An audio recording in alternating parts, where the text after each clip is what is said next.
चलिए, शाम का वक्त गुरु भक्ति का समय है। गुरु वंदना के साथ आज की गुरु भक्ति प्रारंभ करते हैं। एक बार भी बोले, दोबारा सभी बोले। गुरुदेव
मन से, वचन से, काय से, कृतकार्य अनुमोदना से, अतिचार, अनाचार या दोष लगे हो उसके लिए हम सभी प्रतिक्रमण करते हैं।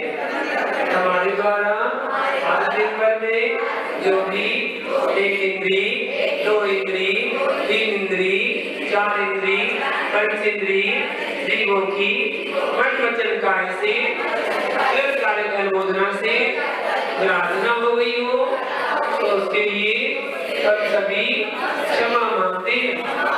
हमारे द्वारा आज दिन भर में जो भी क्रोध किया गया हो, मान किया हो, मायाचारी की हो, लोभ किया हो, हिंसा की हो, झूठ बोला हो, चोरी की हो, कुशेद किया हो, परिचय जोड़ा हो, सब व्यसन किए हो, देवी शास्त्र गुरु की निंदा आलोचना की हो, किसी मुनिराज की निंदा में कोई सहयोग किया हो, मेरे द्वारा जिन पर हम क्षमा मांगते हैं, मेरे सारे काम मिथ्या हो, केवलपन आज दिन भर में मेरे द्वारा खाने में, पीने में, चलने में, फिरने में, उठने में, बैठने में, सोने में, बोलने में, करके काम करने में यदि किसी जीव को दुख हुआ हो, कष्ट हुआ हो, पीड़ा हुई हो, वेदना पहुंची हो, घात हुआ हो तो उसके लिए हम सभी मन वचन काय से सभी जीवों से क्षमा मांगते हैं। सभी जीव हमें क्षमा करें, हम भी सभी जीवों को क्षमा करते हैं। तस्मिच्छामि दुक्कडम्, तस्मिच्छामि दुक्कडम्, तस्मिच्छामि दुक्कडम्। भगवान को नमोस्तु बोले सभी लोग बिल्कुल 3 बार बोला नमोस्तु। हे त्रिलोकीवान नमोस्तु, हे देवादिदेव भगवान नमोस्तु, हे सर्वज्ञ प्रभु भगवान नमोस्तु।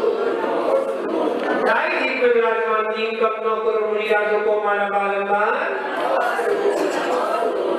पूज्य गुरुवर विलास की विशुद्ध सर्वजी को माला बारंबार। उपाध्याय श्री विमंडन सागर जी विराज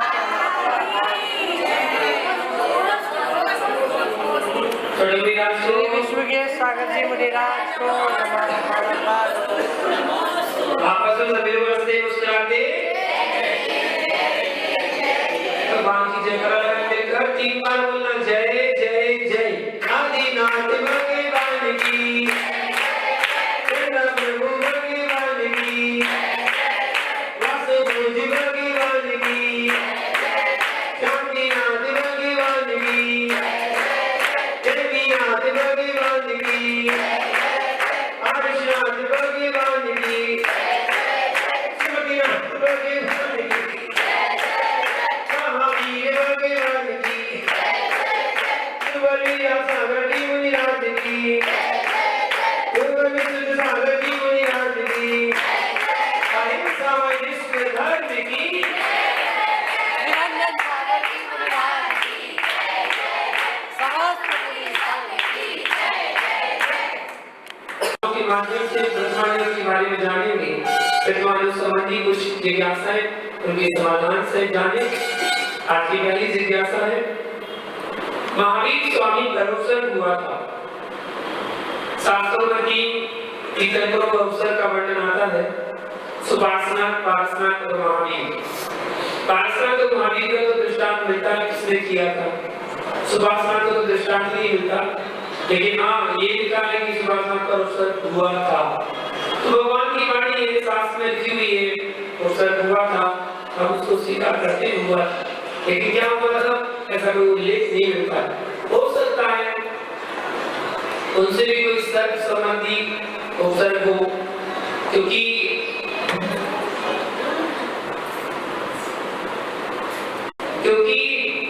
अधिकांशतः दक्षिण भारत में आप जाएंगे तो दक्षिण भारत में सुपार्श्वनाथ भगवान की मस्तक पर फन बना हुआ है। दक्षिण भारत की अधिकांश मूर्तियों में, उत्तर भारत में भी आप जब सोनागिरी में दर्शन करने जाएंगे तो मूललाइन मंदिर में, चंद्रपुर के मंदिर में जब एंट्री करेंगे तो दाएं हाथ पर जो वेदी है उसमें सुपार्श्वनाथ भगवान के ऊपर सर्प का चिन्ह बना हुआ है। ऐसे पार्श्वनाथ का बना रहता है, ऐसे सुपार्श्वनाथ में बना हुआ है। तो क्यों, कैसे, क्या घटना जुड़ी है, इसका दृष्टांत कोई शास्त्र में नहीं मिलता है, लेकिन उत्सव हुआ था ऐसा शास्त्र में लिखा है। तो महावीर स्वामी पर उत्सव हुआ था, तो कौन से स्थान पर हुआ था और किसने किया था? अतिशय धीर वीर महावीर स्वामी जब उज्जैनी नगरी में अतिमुक्तक नामक शमशान में साधना कर रहे थे, तब उस समय वहां पर महादेव नामक इंद्र ने अपनी दुष्टता से घनघोर महावीर स्वामी पर उपसर्ग किया था।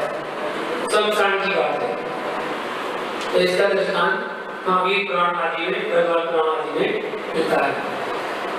तीर्थंकर के शरीर में निगोदिया जीव पाए जाते हैं या नहीं पाए जाते हैं? निगोदिया जीव हमारे अपने शरीर में पाए जाते हैं। अपना औदारी शरीर जो है उसमें निगोदिया जीव पाए जाते हैं। तीर्थंकर केवली की परम औदारी शरीर में निगोदिया जीव नहीं पाए जाते, परंतु कब केवल ज्ञान होने के पहली अवस्था में तीर्थंकरों के शरीर में निगोदिया जीव रहते हैं, लेकिन जब जैसे तीर्थंकर का प्रकृति का उदय होता है, केवल ज्ञान होता है, तो वो निगोदिया जीव विलुप्त हो जाते हैं, समाप्त हो जाते हैं, मतलब परम औदारी शरीर हो जाता है, वो निगोदिया जीवों से रहित हो जाता है। लेकिन जब तक वो मुनि अवस्था में तब तक तो रहेंगे, तब तक निगोदिया जीव रहेंगे। उसके बाद केवल ज्ञान होने के बाद निगोदिया जीव रहे, परम औदारी शरीर उनका हो जाता है, उनका मोक्ष जाना निश्चित हो जाता है। केवल ज्ञान हुआ, मोक्ष जाना निश्चित हो गया। वो तो तद्भव मोक्षगामी, मोक्ष जाना तो तभी निश्चित है जब उनका जन्म होता है। जन्म हुआ है उनका, मोक्ष जाना निश्चित हो गया, मोक्ष तो होना ही ना है। अब वो निमित्त संयोग ऐसे बनते हैं कि आदिनाथ भगवान के साथ ज्यादा संयोग बन गया, तो वो 83 लाख वर्ष पूर्व की आयु गृहस्थ जीवन बिताते रहे। उसके बाद वैराग हुआ कि चलेगी। महावीर भगवान ने 72 वर्ष की उम्र में, 30 वर्ष की उम्र में चलेगी, 72 में तो मोक्ष ही चलेगा। 72 तो ज्यादा उम्र भी नहीं है, 72 वो तो आजकल की मनुष्यों में होती है, इन्हीं की 92 है, बगल में बैठे 92 चल रही है, 91 कंप्लीट, 92 चल रही है, तो बगल में बैठे 20 साल बड़े मान लो बात से, लेकिन मोक्ष नहीं होने वाला। उनका तो 72 हो गया, उनका नाम होने वाला 100 भी हो जाए तो भी नहीं होगा। क्यों? पंचम काल में नहीं है, युग नहीं है, पंचम काल में नहीं है। अवसर काल के 6 काल है, पहला, दूसरा, तीसरा, चौथा, पांचवा, मोक्ष केवल चतुर्थ काल में होता है, बस।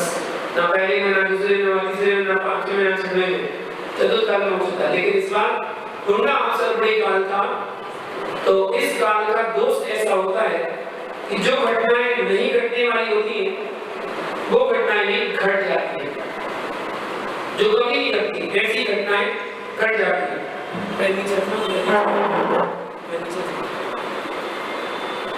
कभी तो घटने वाली नहीं हो, वो घटती, जैसे तीर्थंकर की कभी पुत्रियां नहीं होती, लेकिन इस बार आदिनाथ की पुत्रियां हो गई। तीर्थंकर हमेशा एक पद के धारी होते हैं, तीर्थंकर पर, लेकिन इस बार 3 पद के धारी होगा, 3 तीर्थंकर, कामदेव, चक्रवर्ती, तीर्थंकर, शांतिनाथ, कुंजनाथ, करण्याथ। तीर्थंकर हमेशा अयोध्या में जन्म लेते हैं, लेकिन इस बार केवल 5 तीर्थंकरों का जन्म अयोध्या में हुआ और 19 का इधर उधर हो गया। लेकिन इधर उधर में भी अगर देखें तो अधिकांश का जन्म जो हुए वो सब उत्तर प्रदेश में हुए, सबके जन्म उत्तर प्रदेश में, चाहे वो सौरीपुर हो और चाहे वो हस्तिनापुर हो, चाहे श्रावस्ती हो, चाहे कंबला हो, ठीक है, चाहे कौशाम्बी हो और चाहे अयोध्या हो, चाहे बनारस हो, चाहे सारनाथ हो, चाहे बेलूपुर हो, चाहे बरेली हो, चाहे चंद्रपुरी हो, सब कहाँ पर है? उत्तर प्रदेश में। बस एक आध दो को छोड़ के, जैसे महावीर भगवान वैशाली और वासुदेव चंपापुर और एक आध शीतलनाथ भगवान इनकी इधर उधर हुए, बाकी सबके हुए। तो अयोध्या में जन्म होता है और सभी तीर्थंकरों का मोक्ष समय से नहीं होता है, लेकिन इस बार 4 तीर्थंकर अलग-अलग चलेंगे मोक्ष। तो ऐसा नियोग बनता है। चक्रवर्ती कभी किसी से हारता नहीं है। इस बार महाबली से हार गया चक्रवर्ती, कभी नहीं हारते किसी से, इस बार हार गए। तीर्थंकर कभी बाल ब्रह्मचारी नहीं होते, हमेशा शादी होती है। 5 तीर्थंकर बाल ब्रह्मचारी हो गए और 5 क्या हुआ, 2 तो गए थे, हो नहीं पाए, गए तो थे शादी करते। मल्लिनाथ और नवीनाथ गए थे शादी करते, बस हो नहीं पाए, गए तो थे। प्लानिंग तो पूरी थी, सही तो है, प्लानिंग तो पूरी थी, बग्गी में बैठे गए तो थे शादी करते। वो तो निवेद ऐसे बन गया कि वो पैरा हो गया, इच्छा चली। तो नियोग ऐसा हो गया, वरना तो सारे की जगह का विवाह तो होता ही है, राज्य व्यवस्था का भोग भोगते हैं, उसके बाद विवाह करते हैं, ऐसा नियोग है, होता ही है। और 8 साल में 63 साल का पुरुष होते हैं, लेकिन इस बार 59 हुए। 4 कम कैसे होगा? तो शांतिनाथ, कुंदनाथ, हरिनाथ, चक्रवर्ती भी बन गए और वही तीर्थंकर बन गए, 3 को कम हुए। और एक द्विवृष्ण नाम के नारायण बन गए और वही द्विवृष्ण नाम का जीव महावीर स्वामी बन गए।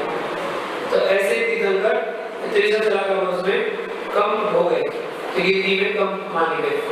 और ये घटनाएं पंचम काल की घटनाएं, जो अनहोनी घटनाएं घटी हैं, ऐसी घटनाएं जो कभी ना घटे वो घटनाएं घट जाती हैं, उसको कहते हैं हुंडा अवसर्पणी काल।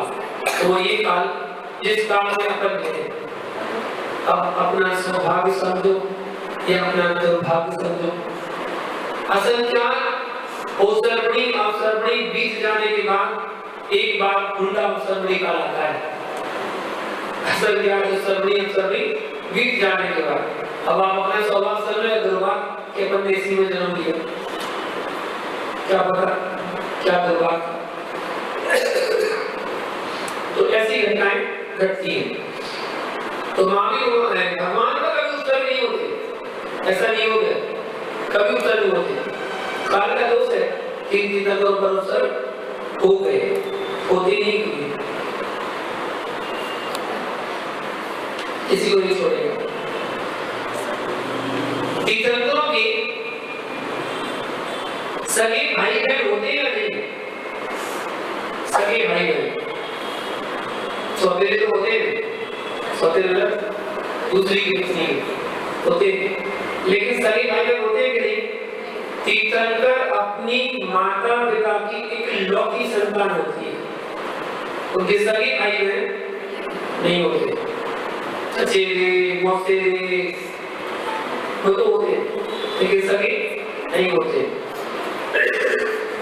इकलौते होते हैं। और जो तीर्थंकर बालक को जन्म देती है माँ, अंतिम बार माँ बनती है बस, उसके बाद कभी माँ नहीं बनेगी। जो तीर्थंकर बालक को जन्म देगी उसके बाद कभी भी आने भी उसने कभी भी माँ नहीं बनेगी, वो न जाएगी मोक्ष, स्त्री थोड़ी मोक्ष जाएगी। हाँ, वो माँ अपनी आयु पूरी करके स्वर्ग में जाएगी और अपनी स्त्री प्रजा का छेदन करके देव बनेगी, वहां पर देव आयु अपनी पूरी करेगी और वहां से देव आयु पूरी करके फिर मनुष्य में आएगी। तो यहाँ पुरुष प्रजा में जन्म लेगी और मुनि बनकर मोक्ष को प्राप्त करेगी। ऐसा नहीं होगा, तो वो कभी फिर द्वारा मानी बनती, अंतिम बार मां बनती है। इसलिए तो हम कहते हैं महिलाओं से कि भगवान के पास आगे मत बोला करो, भगवान हमारी स्त्री प्रजा का छेदन हो जाए, छेदन हो जाए। क्यों रो रहे हो? स्त्री प्रजा का छेदन हो जाए क्या बुरी है? स्त्री प्रजा बुरी थोड़ी है, रो मत, स्त्री प्रजा का छेदन हो जाए। आप तो बोलो स्त्री प्रजा मिल जाए, भगवान स्त्री प्रजा मिल जाए। जैसे आपने न्यूज़पेपर में देखा, न्यूज़पेपर में ऐड आता है, तो ऐड में क्या होता है, कितना बड़ा ऐड होता है, एक पेज का पूरा, और एक पेज के अंदर क्या रहता है, फ्री सेल, बड़े-बड़े शब्दों में लिखा रहता है, फ्री सेल, और फिर लास्ट में नीचे एक लाइन खींची रहती है, तो लाइन में कंडीशन है, लाइन ऐसे होता है, कंडीशनल अप्लाई। तो वैसे आप बोल दो भगवान स्त्री परिवार मिल जाए मिल जाए मिल जाए, और फिर लिख दो कंडीशनल अप्लाई। कौन सी कंडीशन? बोले स्त्री परिवार तो मिल जाए, बस तीसरे की मां बना देना। नारी से पैदा हुए सारे तो ज्ञानी बैठे हम काय को सुनाने बैठे। एक ज्ञानी दोनों से लोग मिल जाते। ये बोलो भगवान हमें स्त्री मिल जाए, लेकिन कंडीशन क्या है? तीसरे की मां बना देना। और फिर ये भी बोल देना भगवान देखो डिमांड ज्यादा है, तीसरे की मां की बनने की डिमांड ज्यादा है, और सौभाग्य किनको मिलेगा? कितनों को मिलेगा? केवल 24 को। 24 ही तो मां बन पाएगी, जब 25 को इधर कर होते ही नहीं है, तो 24 ही को सौभाग्य मिलेगा। तो फिर बोले भगवान अगर तीसरे की मां की डिमांड ज्यादा है, तीसरे की मां नहीं बना पाओ तो कोई बात नहीं, सौदागर की सच्ची रानी बना देना। सौदागर की सच्ची रानी बन गए तो बस एक ही लोग मिलेगा। फिर सच्ची रानी तीसरे बालक को जब हाथ में लेती है, इतना सुंदर करती है कि उसकी स्त्री पर्याय का सिद्धन हो जाता है। अगली पर्याय में मनुष्य में आएगी, पुरुष पर्याय में आएगी, बुरी बनेगी, कर्म की निंदा करके मोक्ष चली जाएगी, वो जी मोक्ष चला जाएगा। या तो सचिन रानी बना देना, या तीसरे की मां, बस कंडीशन अप्लाई, और कुछ नहीं बनाना।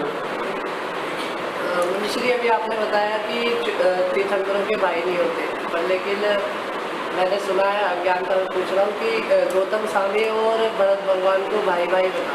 नहीं, कोई भाई नहीं। भरत भगवान, भरत आदिनाथ के पुत्र थे, और गौतम स्वामी महावीर के से बन गए। पूरा काल बदल गया। भरत बाहुबली भाई थे, भरत तीर्थंकर नहीं थे। तीर्थंकर अकेले इकलौते बेटे होते हैं अपनी माँ के। आदिनाथ से लेकर महावीर भगवान का जो 24 तीर्थंकर हुए, वो अपनी माँ के इकलौते बेटे होते हैं। श्वेतांबर मानते हैं, श्वेतांबर मान्यता में महावीर के बड़े भाई थे, नंदीवर्धन नाम था उनका। महावीर की शादी हुई थी, महावीर के 2 बच्चे हुए थे। ऐसा श्वेतांबर आमना में माना जाता है। हमारे दिगंबर आमना में ऐसा कहीं उल्लेख नहीं मिलता है। दोनों मानते हैं। आगे जिज्ञासा सुनिए, ये कैसे पता चलता है कि यह तीर्थंकर है? ये कैसे पता चलता है कि तीर्थंकर है? कुबेर के द्वारा इतना बड़ा काम किया जाता है, किसको नहीं पता चलेगा तीर्थंकर है? तीर्थंकर के गर्भ में आने के 6 महीने पहले से और 9 महीने बाद तक 15 महीने तक रत्नों की वर्षा होती है, जिससे पता चल जाता है कि ये तीर्थंकर जीव है। इससे पता चलता है। और एक समय में 3.5 करोड़ रत्नों की वर्षा होती है, 4 टाइम रत्नों की वर्षा होती है, तो 14 करोड़ रत्नों की वर्षा एक दिन में होती है। और 15 महीने का कैलकुलेशन कर लेना, इतने रत्नों की वर्षा कंटिन्यू जिस नगर में तीर्थंकर जन्म लेते हैं वहां पर ऐसा होता है। इसलिए पूरा नगर ही खुशहाली में हो जाता है, पूरा नगर ऐसा हो जाता है, खुशहाल हो जाता है, किसी को कोई कमी रहती ही नहीं है। तो ऐसे पता चलता है कि ये जीव तीर्थंकर जीव है। तीर्थंकर की गृहस्थ अवस्था में मुनियों से भेंट होती है नहीं? जब वो गृहस्थ अवस्था में होते हैं तो उनकी मुनियों से भेंट होती है कि नहीं? सिद्धांत है, कभी भेंट नहीं होती किसी मुनिराज से। यहाँ तक कि तीर्थंकर अपनी गृहस्थ अवस्था में कभी भी नमोकार मंत्र का उच्चारण नहीं करते, कभी भी नमोकार मंत्र नहीं बोलते, क्योंकि उनसे बड़े केवल पूरे 3 लोक में सिद्ध भगवान है बस। यही कारण है कि जब वो दीक्षा लेने जाते हैं तो दीक्षा लेते समय 2 शब्दों का उच्चारण करते हैं बस। कौन से 2 शब्द? नमः सिद्धेभ्यः, बस। ओम नमः सिद्धेभ्यः नहीं बोलते, नमः सिद्धेभ्यः। ओम में 5 प्रविष्टि समाहित है, इसलिए ओम नमः सिद्धेभ्यः ना बोलकर नमः सिद्धेभ्यः बोलते। सिद्धों को नमस्कार है, सिद्धों को साक्षी मान के दीक्षा ले लेते हैं। ऐसे। तो तीर्थंकर की गृहस्थ अवस्था मुनियों से भेंट, और भेंट होती भी है तो वंदना नहीं होती, भेंट होती है तो वंदना नहीं होती, वैसे तो भेंट नहीं होती, और जब होती है तो वंदना नहीं होती, वो वंदना नहीं करते, तो निराश को नमोस्तु नहीं बोलते। और ऐसा वर्णन पुराण में मिलता है। एक दिन कुंदनाथ चक्रवर्ती वन विहार करके लौटे, तब रास्ते में एक आतापन योगी मिले, तब उन्होंने तर्जनी से मंत्री को बताया, मंत्री को बताया, मंत्री ने नमस्कार किया कि ये मुनिराज, उन्होंने बताया तो मंत्री ने नमस्कार किया, मंत्री ने पूछा कि ये तप के फल से किस गति में उत्पन्न होंगे, तो तब चक्रवर्ती ने कहा कि यदि कर्म क्षय करेंगे तो मोक्ष और न स्वर्ग को प्राप्त करेंगे। ऐसा होता है। इसका मतलब कि भेंट तो हुई लेकिन उन्होंने वंदना नहीं की, नमस्कार नहीं किया, दूसरे से कह दिया लेकिन दूसरे वंदना नहीं की। इसको मान नहीं समझना, मान अभिमान घमंड ये मत समझना, ऐसा नियोग है, ऐसा नियोग है, ये स्वभाव है, इसमें किसी का घमंड नहीं कहा जा सकता। और नियोग स्वभाव में कोई तर्क नहीं चलता, स्वभाव तो तर्क गोचर, अर्थात स्वभाव में कोई तर्क नहीं होता है, जो है वैसे ही है, नियम। पानी ठंडा क्यों है? अग्नि गर्म क्यों है? क्यों बताओ क्यों? स्वभाव है, और स्वभाव में कोई तर्क नहीं होता। ऐसे ही तीर्थंकर का ऐसा स्वभाव है तो उसमें कोई तर्क नहीं चलता। सामान्य केवली की गर्भगुड़ी में मानसतम रहते हैं नहीं, सामान्य केवली जो बनते हैं, जो मुनिराज तपस्या करते हैं और तपस्या करते समय में केवल ज्ञान की प्राप्ति होगी तो केवल ज्ञान हो गया उन्हें, तो उनका सम्मोषण नहीं लगेगा। सम्मोषण किसका लगता है? ओनली तीर्थंकर का सम्मोषण केवल तीर्थंकर का लगता है, गंधकुटी सामान्य केवली की लगती है। तो जैसे तीर्थंकर केवली के सम्मोषण में मानसतम रहते हैं, उसी प्रकार सामान्य केवली गंधकुटी में भी मानसतम रहते हैं। ऐसा सुदर्शन चरित्र में लिखा हुआ है। सुदर्शन चरित्र जो ग्रंथ है उसमें ऐसा वर्णन मिलता है कि उनके भी मानसतम होते हैं। सामान्य केवली की गंधकुटी में गर्दन होते हैं या नहीं, तो सुदर्शन चरित्र में लिखा है कि सामान्य केवली के भी गर्दन होते हैं। तो ग्रंथ का प्रमाण मिलता है कि गर्दन होते हैं, क्योंकि केवल ज्ञान की ध्वनि को झेलने के लिए योग्य पात्र की आवश्यकता होती है। गर्भकुटी नाम क्यों दिया गया? आदि पुराण ग्रंथ में आचार्य जिनसेन स्वामी के अनुसार भगवान के शरीर की जो सुगंधी है, शरीर की सुगंधी से बढ़ी हुई धूप की सुगंधी से समस्त दिशाएं सुगंधित हो गई थी, इसलिए उसका नाम गंधकुटी पड़ गया। वह गंधकुटी ऐसी शोभा धारण कर रही थी मानो सुगंधी को उत्पन्न करने वाली ही हो, कांति को स्वामिनी, कांति की स्वामिनी ही हो और शोभा को उत्पन्न करने वाली भूमि ही हो। ऐसा आदि पुराण में ये दृष्टांत मिला है 21वें अध्याय में। इस अपेक्षा से बताया गया कि गंधकुटी नाम ऐसे पड़ गया, क्योंकि भगवान श्वास कहां से लेते हैं? श्वास कहां से लेते हैं? क्योंकि भगवान तालु का रंध्र स्थान से श्वास लेते हैं। ऐसा आदि पुराण ग्रंथ में आदि में वर्णन मिलता है।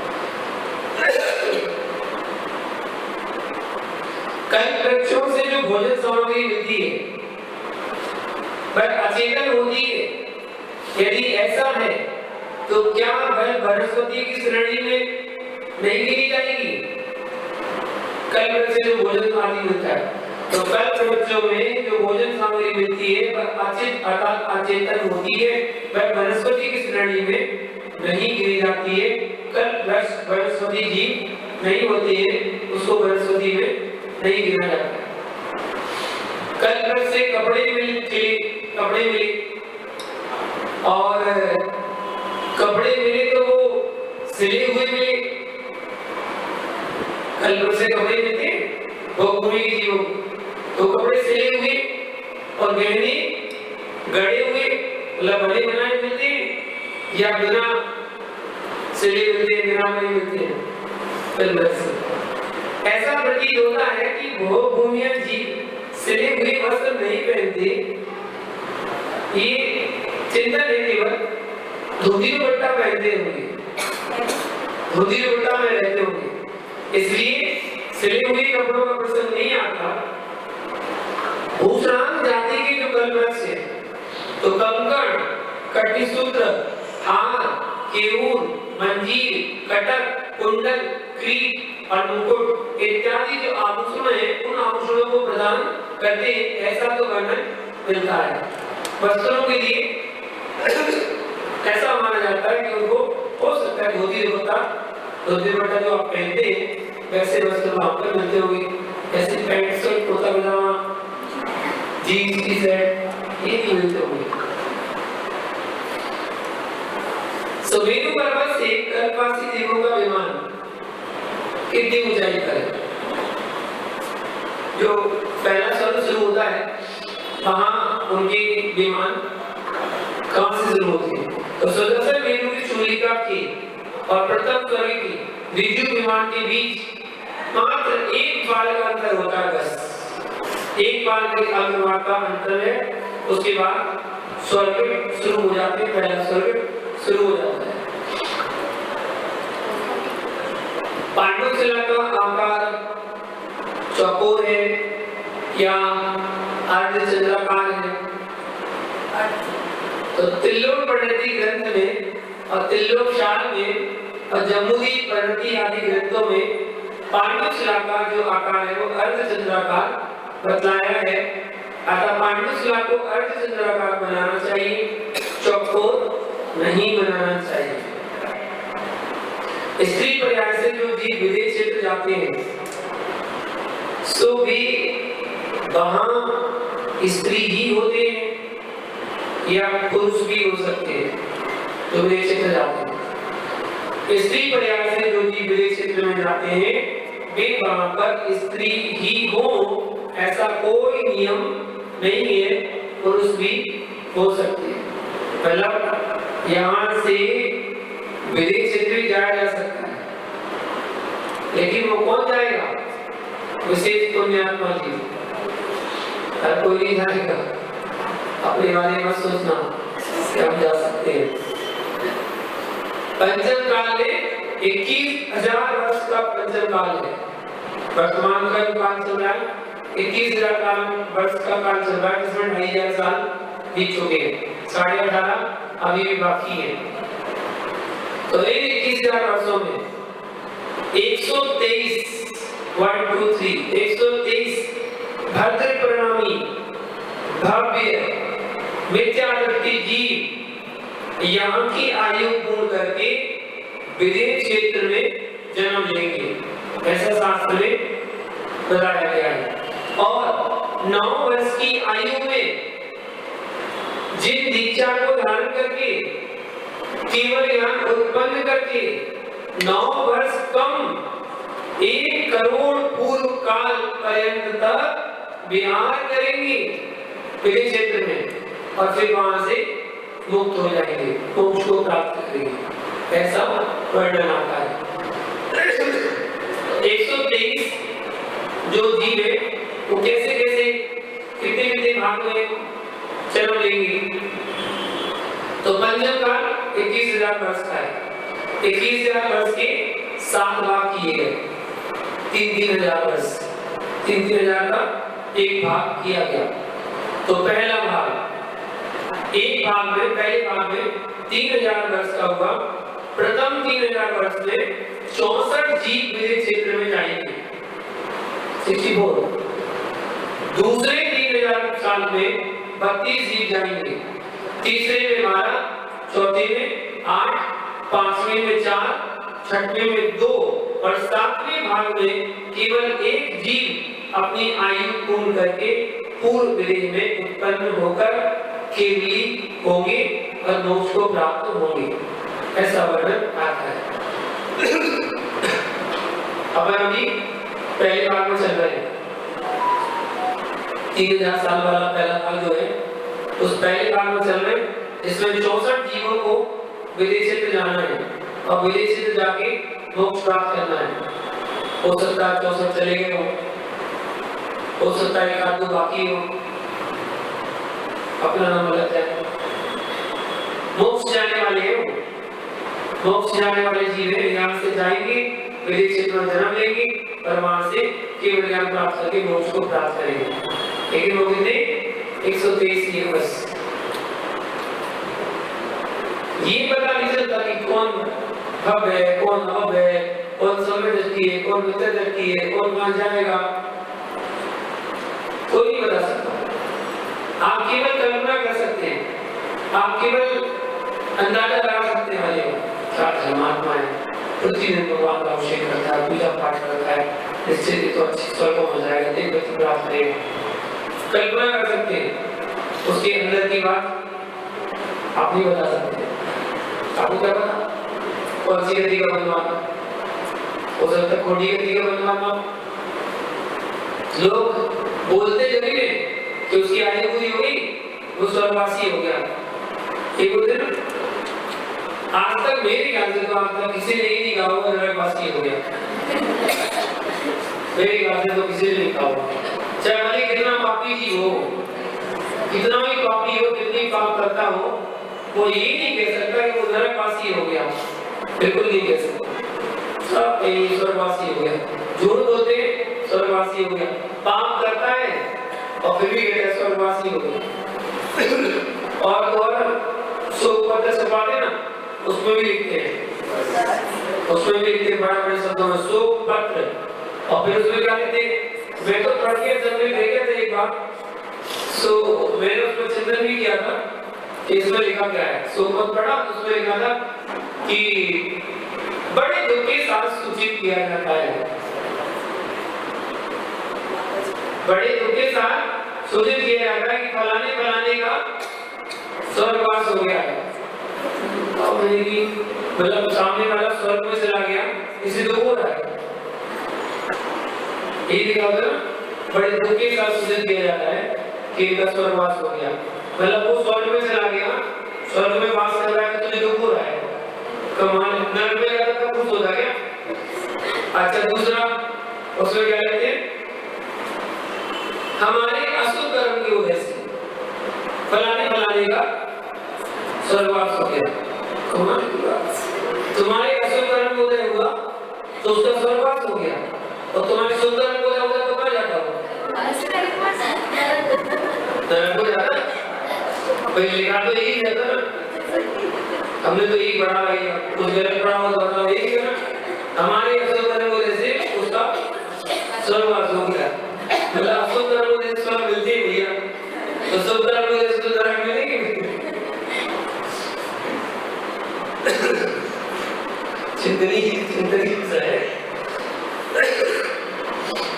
चिंतनी विषय को समझने वाली बात है, तो समझना चाहिए कि हम क्या लिखते हैं और क्या होता है। चलिए एक दो दिया और देखेंगे, उसका समाप्त करेंगे। धार्मिक रथोत्सव, विमान उत्सव आदि में जिन को ले जाना चाहिए या नहीं। रथोत्सव हो रहा है, विमान निकल रहे हैं, पालकी निकल रही है, तो भगवान को ले जाना चाहिए कि नहीं?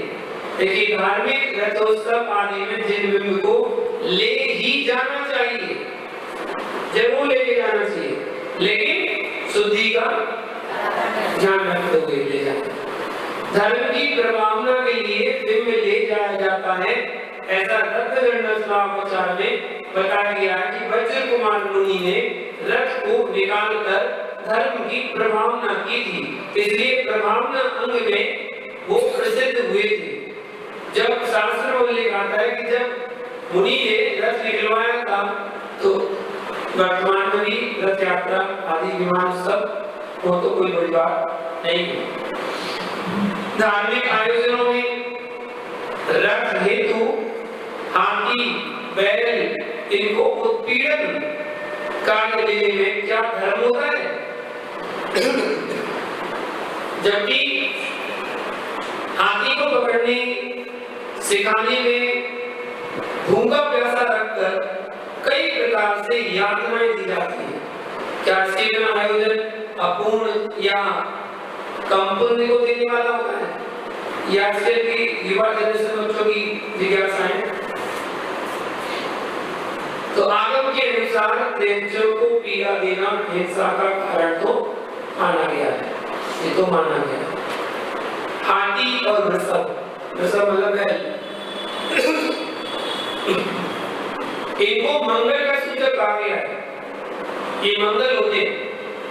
शास्त्रों में चेतन मंगल और अचेतन मंगल का व्याख्यान किया गया है। ये चेतन मंगल है, हाथी और घोड़ा, सफेद घोड़ा और हाथी, ये मंगल के सूचक है। इनके साथ साथ कुमारी कन्या मंगल का सूचक है। दिगंबर मुनिराज मंगल का सूचक है। यदि आप किसी कार्य के लिए जा रहे हैं और सामने से दिगंबर मुनि के दर्शन हो गए, समझो कार्य आपका होना है। अब तो कार्य आपका कोई बाधा नहीं आएगी। और यही कारण है, बच्चे तो समझते ही नहीं है, लेकिन बच्चों के अंदर एक भावना होती है, जो बच्चे जुड़े रहते हैं गुरुओं से, तो जब भी एग्जाम वगैरह होता है तो वो मुनिराज के दर्शन करके जाते हैं। दर्शन करके जाएंगे तो एग्जाम बहुत अच्छा होगा, तो आशीर्वाद लेके जाते हैं। तो ये मंगल का प्रतीक है, इसलिए वो मंगल काम होता है। उस काम में कोई बाधा नहीं पड़ती है, वो मंगल सूचक होते हैं। चक्रवर्ती के 14 रत्नों में एक हाथी भी सजीव रत्न है। अतः इसका प्रयोग धार्मिक अनुष्ठानों में करना निषेध नहीं है। गजट महोत्सव होते हैं, रथोत्सव होते हैं, धर्म निर्माण की दृष्टि से किए जाते हैं, जिसमें हाथी एवं वृषभ का उपयोग किया जाता है। ये हिंसा का कारण नहीं माना है, परंतु इन पर अति भार आरोपण, जो अहिंसामृत की भावनाएं पांच अतिचार है ना, उसमें एक अतिचार है। अति भार आरोपण बिल्कुल नहीं करना चाहिए। हथनी का प्रयोग धार्मिक अनुष्ठानों में नहीं करना चाहिए। यदि इन पशुओं के स्थान पर इंद्र एवं मनुष्य रथ का संचालन करें तो फिर अति उत्तम है, इसमें कोई बुराई नहीं है। हथनी के लिए क्यों मना किया गया? हथनी का प्रयोग नहीं करना चाहिए। इसलिए हो सकता है हथनी गर्भवती हो, हथनी गर्भ से हो, तो उसके छोटे बच्चे को, गर्भ के बच्चे को पीड़ा पहुंचेगी, इसलिए उसको प्रयोग नहीं करना चाहिए। दूसरा, गजरथ आदि जो निकलते हैं, उन गजरथ में केवल श्री जी बैठे हैं, भगवान बैठे हैं, तो कोई बुराई नहीं है। श्री जी का रथ हाथी लेकर जा रहा है तो बड़ा पुण्य का काम कर रहा है वो हाथी, उसकी दृढ़ प्रयास कर जाएगी। लेकिन जो आदमी बैठ जाते हैं ना, और एक दो नहीं, 10-10, 20-20, 30-30, 40-40 बैठ जाएंगे, 3 तल्ले होते हैं। हम भी आपके आगे तल्ले बोलने लगे। हम लोग लोग बोलते थे पहले, तो कलकत्ता में आके हम भी तल्ले बोलने लगे, 3 तल्ले होते हैं। वो तो इंग्लिश हो गया, वो इंग्लिश हो गया, तल्ले इंग्लिश गया, 3 हिंदी हो गए। मानो तो बोलते थे, मानो पहला मानो दूसरा मानो, उमेर बोलते हैं, उमेर माला बोलते हैं, यहाँ पर तल्ले बोलते हैं, और दिल्ली में फ्लोर बोलते हैं, मंजिल में बोलते हैं, और उधर की तरफ मंजिल बोलते हैं। 1 मंजिल, 2 मंजिल, 3 मंजिल, हाँ मंजिल। तो 3 फ्लोर में वो होता है। तो उसमें पहले वाले में बैठेंगे, नीचे वाले में बच्चे बैठेंगे, दूसरे वाले बैठेंगे, और सबसे ऊपर वाले भगवान को लेकर एक व्यक्ति बैठेगा, वो भी बैठेगा। तो पूरा तो लाभ देते बेचारे, अब हाथी बेचारा खींच नहीं पाता, सो वहां पर कहता बार-बार उसको अंकुश मारता है, सब बेचारा क्या करे, कुछ कर नहीं सकता, जाता है, आंखों से आंसू निकलते हैं, देखना उसकी आंखों से आंसू निकलते हैं, कुछ कह नहीं सकता, क्योंकि वो गुलाम है, पराधीन हो गया है। इतना बड़ा जीव एक छोटे से मनुष्य का गुलाम हो जाता है, एक पेड़ बहुत कुछ करा देता है, भूखा प्यासा रहता है, इस कारण से ऐसा होता है। एक और जिज्ञासा है कि वर्तमान में कई प्रकार के रथ प्रवर्तन हो रहे हैं, इनका आगम में क्या उल्लेख है, क्या है उचित है, इनसे अर्जित धन का प्रयोग कहाँ, कितना करना चाहिए। तो आगम ग्रंथों में गजरथ, वृषभ रथ, अश्वरथ, घोड़े का, बैल का और हाथी का, इनका उल्लेख तो मिलता है, परंतु ट्रक आदि पर मांडल बनाकर निकलने वाले रथों का कोई आगम आधार नहीं है। इनका उद्देश्य धर्म प्रभाव न होना चाहिए, शास्त्र का कोई उल्लेख ऐसा नहीं मिलता। आजकल बहुत कलेक्शन वाले रथ चलते हैं, कलेक्शन करने के लिए क्षेत्र का विकास हो उसके लिए निकलते हैं, वो प्रभावना का अंग उनका वो मान सकते हैं। जब आप बता रहे थे 64 जाएंगे इस 3000 वर्ष के अंदर, तो ये तो प्राय मुनिराज में मिल जाएंगे। नहीं, सब मुनिराज का तो रिजर्वेशन हो गया, मुनिराज का तो रिजर्वेशन हो गया, जिसने संयम का उपकरण धारण कर लिया ना, वो देव प्रयाग में जाना है, नरक को जाएगा नहीं, ध्यान से जाएगा नहीं। विनय क्षेत्र में जो आप बता रहे हैं मनुष्य ने नहीं, विनय क्षेत्र में हाँ, वो मनुष्य प्रयाग का होगा नहीं। तीन गति का जिसका बंद हो गया, वो संयम धारण कर ही नहीं सकता। मनुष्य, देव, इनमें से किसी भी आयु का अगर आपने बंद कर लिया, आप संयम धारण नहीं कर सकते। अगर देव गति का बंद किया देव आयु का, तभी आप संयम धारण कर पाएंगे। या संयम धारण कर लिया तो देव आयु का ही बंद करेंगे आप, जैसे ऐसा नहीं हो। बस इतना होता है कि देव में देव दुर्गति हो सकती है। अगर आपकी परिणाम खराब है तो देव दुर्गति हो सकती है, कमलवासी देव बन जाओ, देवतर बन जाए, ज्योतिष बन गए, वैमानिक देव भी बने तो छोटी जाति के देव बन गए, ऐसे बन सकते हैं, लेकिन देवगति जाता है। जब विश्वनाथ भगवान की आपको समाधि भावना तेरी चक्र छाया पढ़ने का नियम करके, और खाने पीने में कल का त्याग करेंगे। कल बूंदी खाने का था, अब बूंदी चाहे नमकीन हो चाहे मीठी हो, बूंदी का था।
Bye.